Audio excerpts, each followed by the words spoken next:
দীঘা জগন্নাথ ধাম উদ্বোধন ঘিরে 29 এপ্রিল সকাল থেকেই চলছে মহা হোমযজ্ঞ। আর সেই যজ্ঞের প্রধান হোতা রাজ্যের মুখ্যমন্ত্রী মমতা বন্দ্যোপাধ্যায়।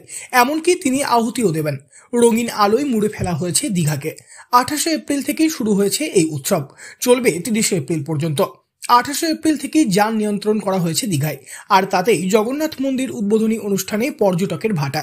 সেই অর্থে পর্যটকের ভিড় নেই বললেই চলে। বিশেষ করে ওল্ড দীঘার হোটেলগুলি কার্যত ফাঁকা।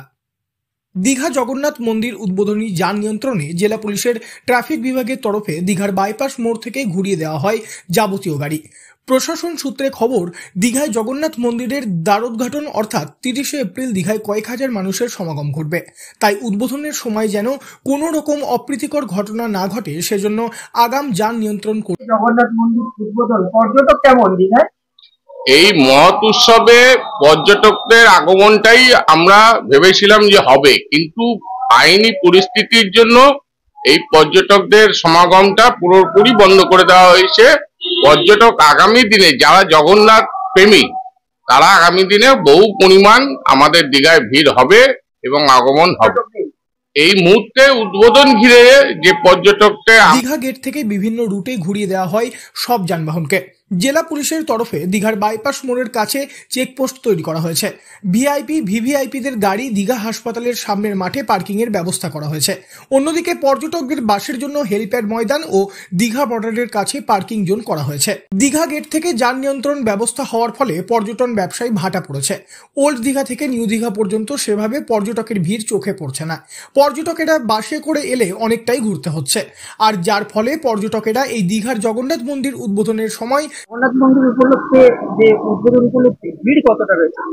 আমার চোখে খুব বেশি ভিড় পড়ছে না, মানে যে একদম বিরাট মানে পাবলিকের ভিড়, এটা তো আমার মনে হচ্ছে না এখনো পর্যন্ত। কালকে কি হবে আমি জানি না, কালকে লোকাল পাবলিকের ভিড় হয়তো বিরাট ভাবে হতে পারে, কিন্তু এমনি প্রশাসনের আনাগোনা খুব বেশি দেখছি। পাবলিকের যে খুব বেশি আছে তা আমার মনে হচ্ছে। ভাড়া কেমন রয়েছে? হোটেল ভাড়ার একই আছে। দীঘা জগন্নাথ ধামে যজ্ঞকুণ্ড কলস স্থাপন করা হয়েছে। দেশের বিভিন্ন তীর্থক্ষেত্র থেকে মঙ্গল কলসে করে আনা হয়েছে জল। 29 এপ্রিল সূচনা হয়েছে মহাযজ্ঞের। বিকেলে সহোদর ভাই বোন সহ জগন্নাথ দেবকে ঘুম পাড়ানোর জন্য শয়ন করানো হবে। খাট তৈরি করা হয়েছে, ফুল দিয়ে সাজানো হবে। 30 এপ্রিল অক্ষয় তৃতীয়ার দিন সকালে প্রাণ প্রতিষ্ঠা, তারপর স্নান পর্ব, ভগবানের অভিষেক, 56 ভোগ নিবেদন করা হবে। দরজা খুলবে মন্দিরের, শুরু হবে মহা আরতি, নিত্য পুজো। জগন্নাথের পুজো ও দর্শনের পথ খুলে যাবে ভক্তদের জন্য। মঙ্গলবার বিকেলের পর ধীরে ধীরে পর্যটকের ভিড় বাড়বে বলে আশা করছেন দীঘার হোটেল মালিক থেকে ব্যবসায়ী সকলেই। পূর্ব মেদিনীপুর জেলার দীঘা থেকে সৈকত সিংয়ের রিপোর্ট, লোকাল 18 বাংলা।